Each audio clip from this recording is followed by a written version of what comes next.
Islam, A Challenge to Religion, by G. A. Parway. What is religion? The so-called urge for religion. Religion is as old as the rise of self-consciousness in man, but its origin, as that of man, is shrouded in obscurity. Man has probably lived on Earth for about 1 million years. During the greater part of this period, he had no civilization and has not left his impress on any durable material. All we know about him is based on his fossilized remains, and while they tell us a good deal about his physical shape and structure, they tell us little about the man in him. Man acquired some rudiments of civilization when he began to work on stone and metal and to shape for himself tools, which hitherto he had taken ready-made from nature. The remains of his artifacts, however, shed valuable light on his developing needs and beliefs. Religion can be traced back to the dawn of human civilization. The caverns of primitive men, wherein dead bodies were laid with a provision of food and weapons, suggest beliefs and practices which are unmistakably religious in character.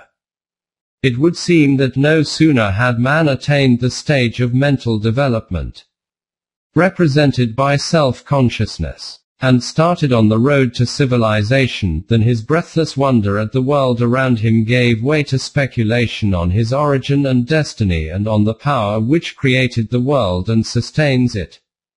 His thinking took the form of myth-making, and his tools of thought were not concepts but symbols. He felt vaguely but intensely an infinite power at work in the world around him. This dimly sensed power evoked in him the responses of fear and reverence, or worship. The urge to worship appears to have always been there, but man can worship only that which he believes to be both good and powerful, because of his own helplessness. Primitive man was slowly and painfully groping his way to the idea of religion. He was seeking, with his scanty resources, for an object which he could appease or revere and worship. No doubt, he worshipped crude objects or simple natural phenomena, but we must not forget that for him they only symbolized the supreme power at work in the universe. Worship is a characteristic religious activity, and the anthropologists have amassed ample evidence to prove that primitive man did worship something or other. It has also been proved that primitive tribes, even now living, cherish beliefs and engage in practices which are undeniably religious in character inasmuch as they refer to some deity or deities and to life after death. In the light of these findings, one can safely affirm that religion is a universal phenomenon. For the simple reason that, as explained in the introduction, the instinct of self-preservation is inherent in man. Plutarch, who flourished in the 1st century of the Christian era with extensive knowledge of the world of his time, affirms, "In wandering over the earth, you can find cities without walls, without science, without rulers, without palaces, without treasures, without money, without gymnasium or theater, but a city without temples to gods, without prayer, oaths and prophecy, such a city no mortal has yet seen and will never see." In the modern age, religion is visible in many different aspects. Sometimes it is looked upon as a natural phenomenon, and as such it falls within the sphere of science. But, as the experience of individual man, it falls within the purview of psychology, while, as a social fact, it is the concern of the sociologist. The sociologist is, however, interested only in the function of religion as a cohesive force in society. The role of religion in human history has also not been overlooked. It has been studied. In our attempt to understand the nature of religion, therefore, we will first consider the definitions which have been offered by the various scientists and thinkers who have made a special study of the subject. 2. The definition of religion. The student of religion is as much bewildered by the diversity and variety of religions as he is baffled by the complexity of each single religion. He finds it well nigh impossible to extract the essential element from the complex and heterogeneous mass of beliefs and practices in which it is embedded. In these circumstances, it is natural for him to select some aspect which he happens to regard as an important characteristic and try to define religion within this particular framework. This, among others, is the main reason why there are so many definitions of religion. But none of them encompasses the entire phenomenon or commands universal acceptance. In fact, every investigator in this field has given his own definition and some have offered more than one. Surprisingly enough, some of them are even self-contradictory. Some scholars hold that a set of doctrines is essential to religion, while others believe that religion may exist as a purely emotional attitude without any beliefs. Again, for some, belief in God is the lifeblood of religion. But others reject this view and cite as instances Buddhism and other atheistic religions.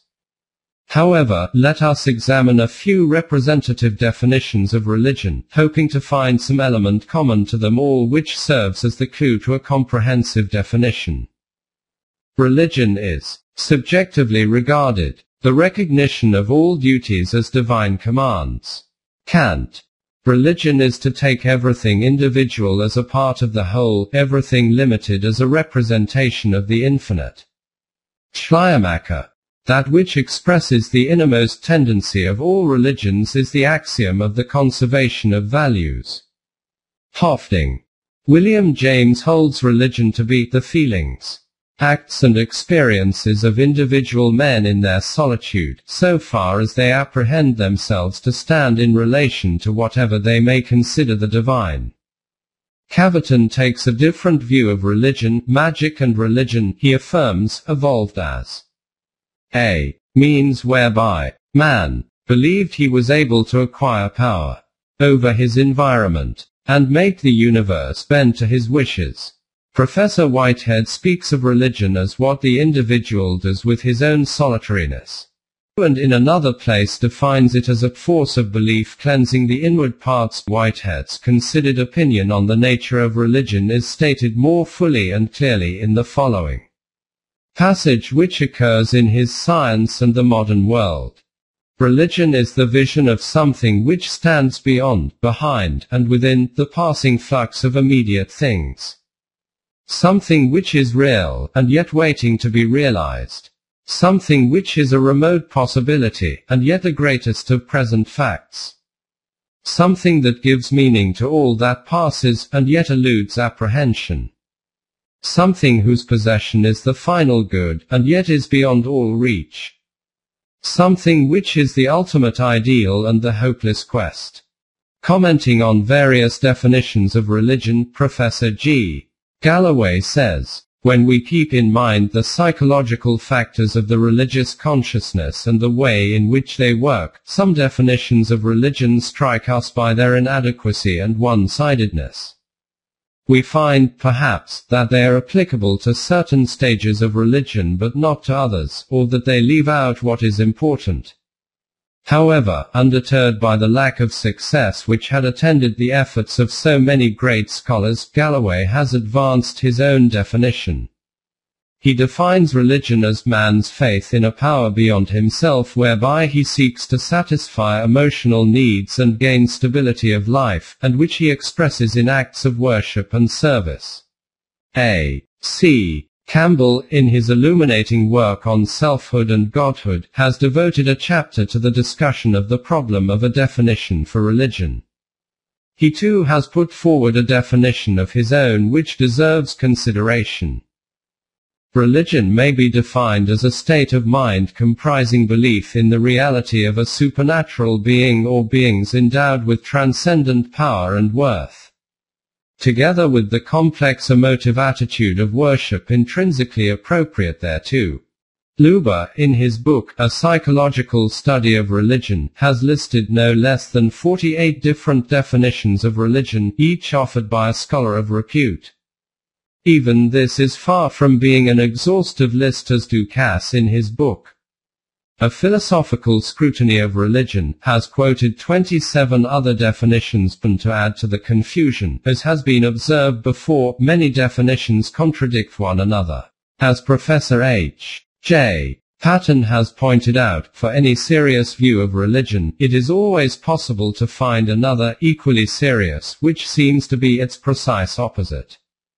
Ouspensky, looking at the formidable array of conflicting definitions, was led to accept the relativistic theory of religion. According to him, religion corresponds to the level of a man's being. And one man's religion might not be at all suitable for another man. His definition is clearly inadequate and unsatisfactory inasmuch as it completely ignores the reality to which religion refers and denies it any form of objectivity. We have been trying to seek an element which is common to all the important definitions. That element, if found, would constitute the core of religion and as such can be expected to occupy the central place in every religion. The element which we find common to most of the definitions, though not to all, is the belief in the existence of a transcendent cosmic power to which the term divine is usually applied. Divinity too has been represented as one single entity and also as many. But the monistic conception has been more widely accepted than the pluralistic. While the existence of the supreme power is seldom questioned by religious people, their ideas regarding its nature are as vague, as indefinite and as varied as are the definitions of religion itself, and each great writer on religion seems to have conceived God in his own way. Only a few instances can be cited here. Kant speaks of God as the moral lawgiver, and William James describes him as the higher part of the universe. Matthew Arnold believes God to be the power that makes for righteousness. For Sir James Jeans, he is the greatest of mathematicians. Bergson, in one of his earlier works, identified him with the creative energy. Later on, when his thought had taken a mystical turn, he spoke of God as love and the beloved. Thus we see that there are as many definitions of God as there are of religion. The point to be emphasized, however, is that God is infinite and, therefore, our finite understanding can never encompass his nature. Some of those who attempt to define God give free rein to their imagination and indulge in wild speculation quite out of touch with reality. Others, seeking something of which their mind can take a firm hold, identify God with nature. But they forget that God is transcendent. He may be sensed but cannot be comprehended. Apprehension of God is supposed to occur in the mystical experience, but this apprehension, as the great mystics themselves testify, is only fragmentary, elusive and tantalizing. A comprehensive definition of God, therefore, is not possible. Nonetheless, it may be possible to formulate some idea of God. But religion is not satisfied with that. It requires a more adequate idea of God. We should therefore take up the question whether and how such an idea of God may be formulated. 3. The idea of God. Belief in God is the lifeblood of religion. Questions relating to God have naturally engaged the attention of the advocates and opponents of religion. What is God, and how do we know him, are questions which no serious student of religion can brush aside. Adequate and satisfactory answers to these basic questions will enable us to understand the nature of God and assess the value of religion. In fact, we find that these questions too have received different and conflicting answers.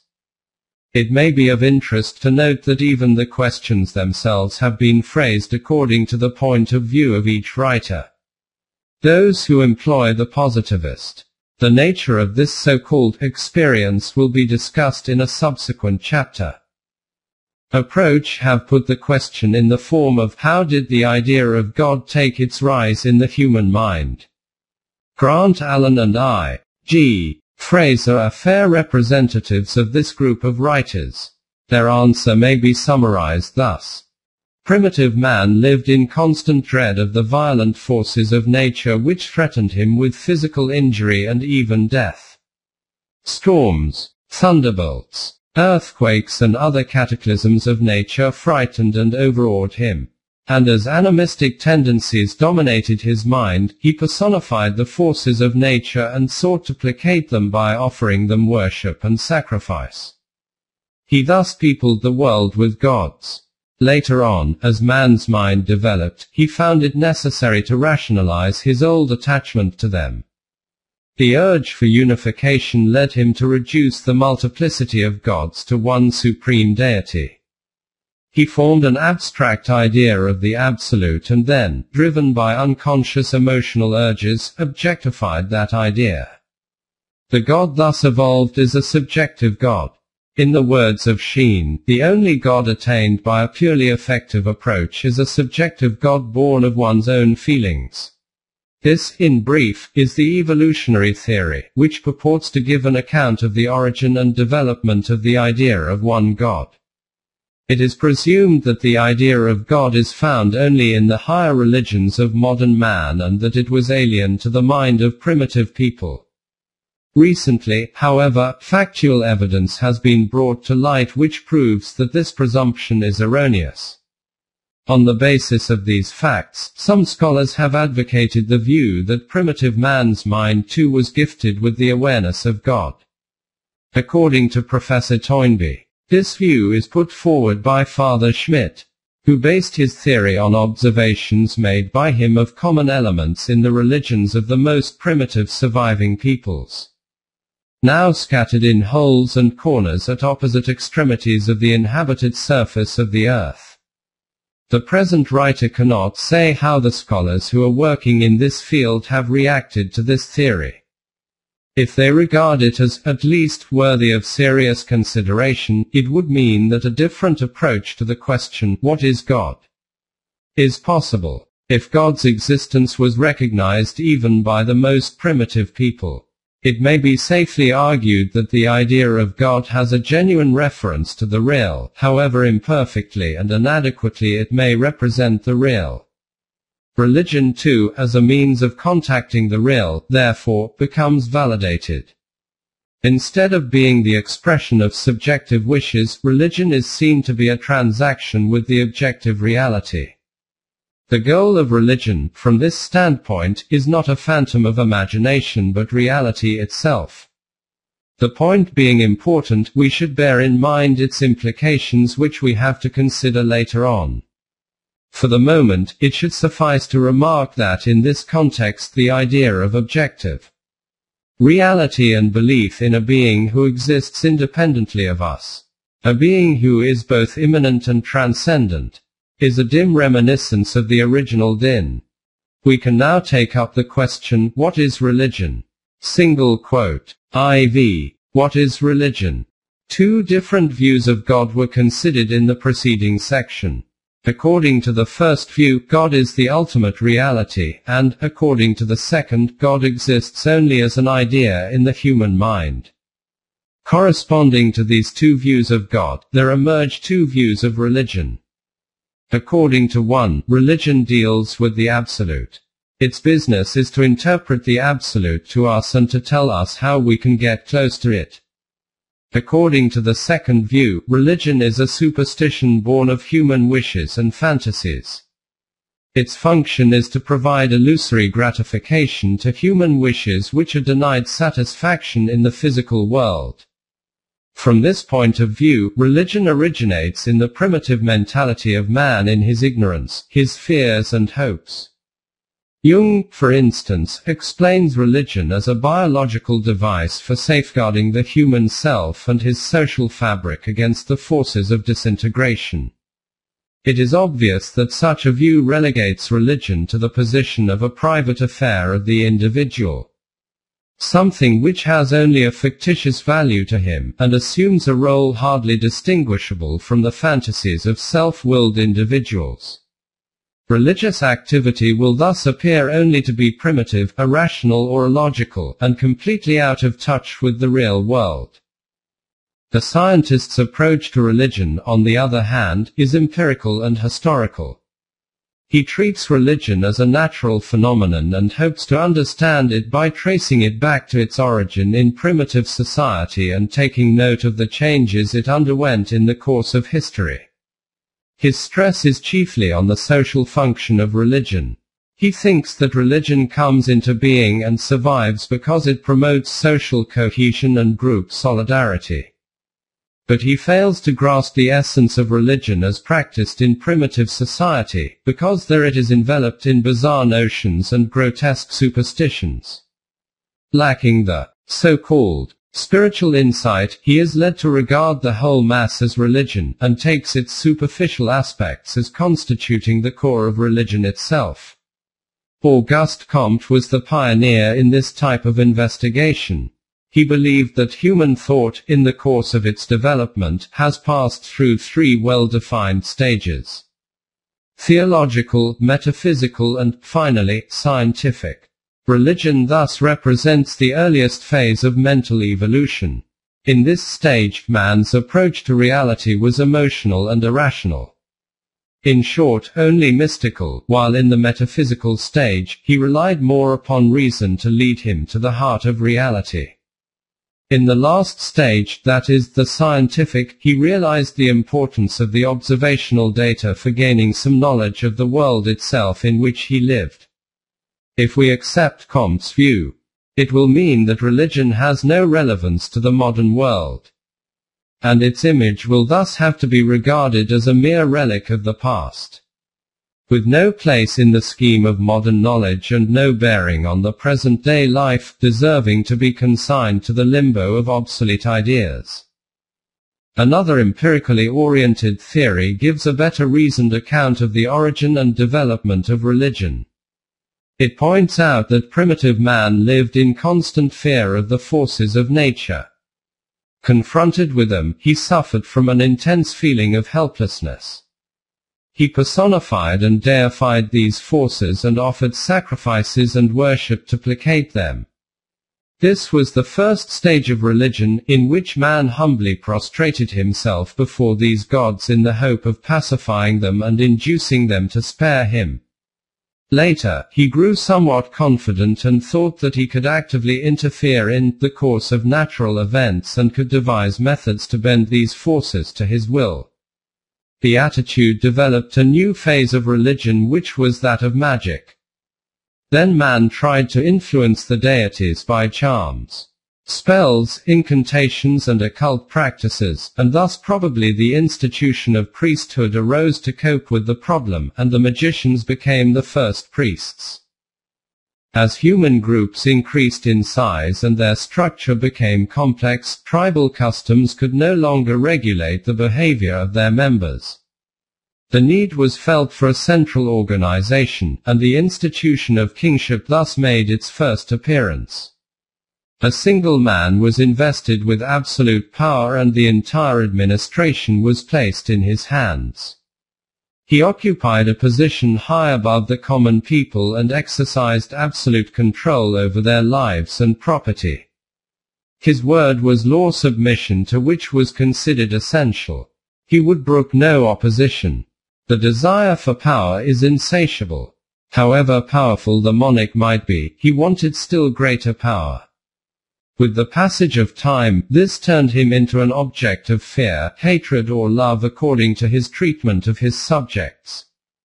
The theory that absolute monarchy was an indispensable condition for peace and order in society was universally accepted. So, it was bound to influence religion also. The idea of God was fashioned on the model of the absolute monarch, and he was conceived as the being who ruled over heaven and earth as an arbitrary despot. He was the King of Kings, the Lord of the universe, whose will was unquestionable and whose ways were mysterious. Man stood before him quaking with fear, an abject and helpless creature. Religion, according to this theory, had now entered the third and the final stage. God was conceived as a tyrant, and religion became an instrument of oppression. It served the ruling class by representing it as appointed by the divine master to exercise power in the land and control over the masses. By means of spiritual sanctions, it protected the ruling class against the fury of the oppressed people. With religion to defend them, the rulers could, with impunity, trample upon the rights of the common man which still remained undefined. This, in brief, is the Marxist theory of religion. The Marxists view religion as a cunning device employed by the bourgeoisie to safeguard their vested interests against the proletariat. Religion, they aver, is an opiate which makes the people insensible to their sufferings and persuades them to resign to their unhappy lot. This view of religion needs serious consideration. We may be permitted to say that the world of religion has not been able to meet this challenge so far.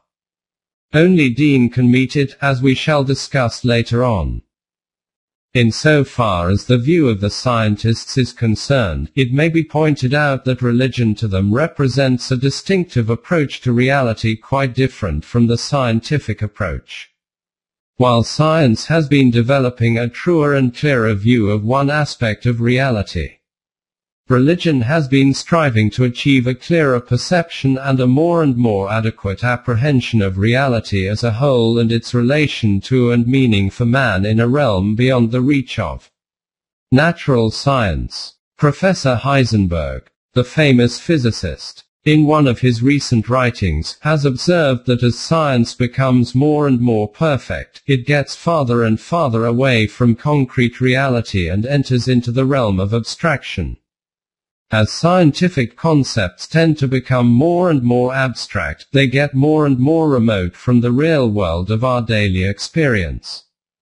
Each step that takes science nearer to perfection takes it farther away from the realities of life.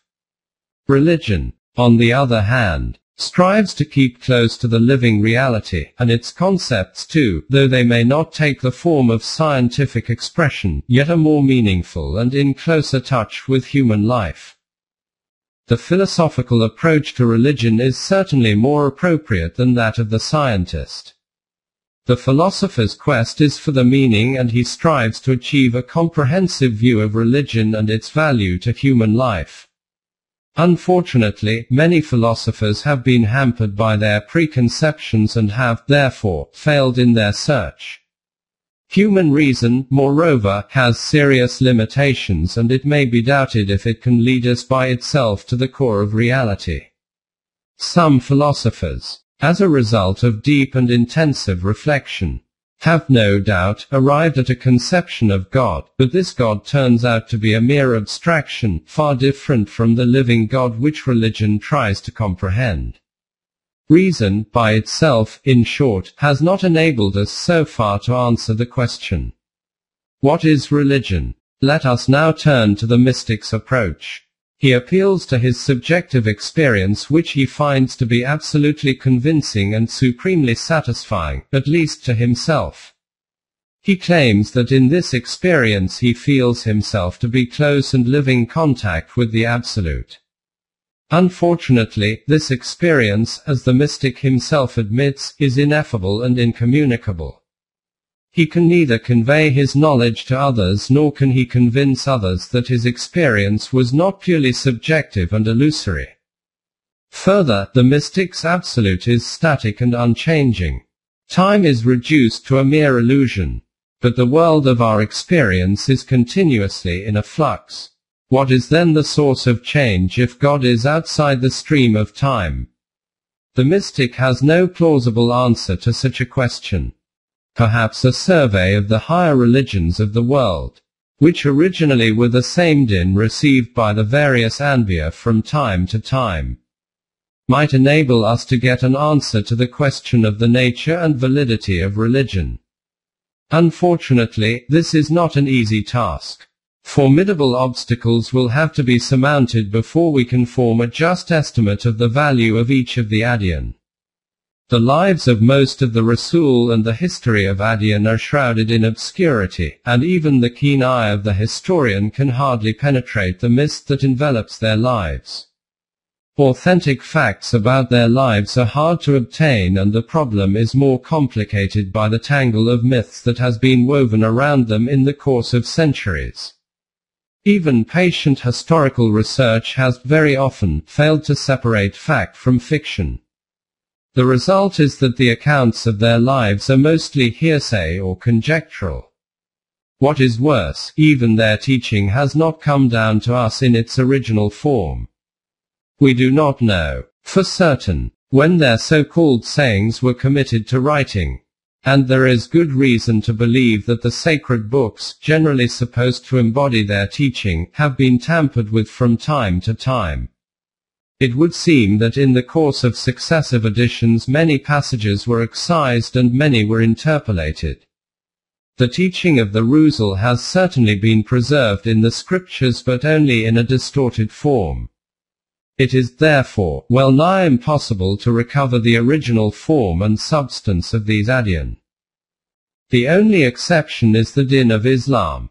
Its Nabi and his companions lived in the limelight of history. His teaching and actions were extensively recorded by his followers, and they can be checked by the accounts given by contemporary historians of neighboring lands. Authentic facts about his life and doings are numerous and easily accessible in contemporary records. Moreover, the Quran, on which Islam is firmly based, has come down to us exactly as it was delivered through the Rasul. It has always been transcribed with scrupulous care. No Muslim scribe has ever dared to omit or insert a single letter. The source of Islam has thus remained untouched and unadulterated. We can reasonably hope, therefore, that a close study of Islam will give us the clue to the real nature and function of Din. References: 1. W. M. Urban, Humanity and Deity, page 15. 2. E. S. Brightman, A Philosophy of Religion, page 18. 3. J. Huxley, Religion Without Revelation, page 40. 4. A. N. Whitehead, Science and the Modern World, page 222. 5. George Galloway, The Philosophy of Religion, page 181-184. 6. A. C. Campbell, On Selfhood and Godhood, page 248. 7. C. F. Ibbard, page 234. 8. H. J. Patton, The Modern Predicament, page 59. 9. P. D. Uspensky, In Search of the Miraculous, page 299. 10. Brightman, Op. Cit. page 81. 11. Henry Bergson, The Two Sources of Religion and Morality, page 245-6. 12. Fulton J. Sheen, Philosophy of Religion, page 238-13. Arnold Toynbee, An Historian's Approach to Religion, page 18.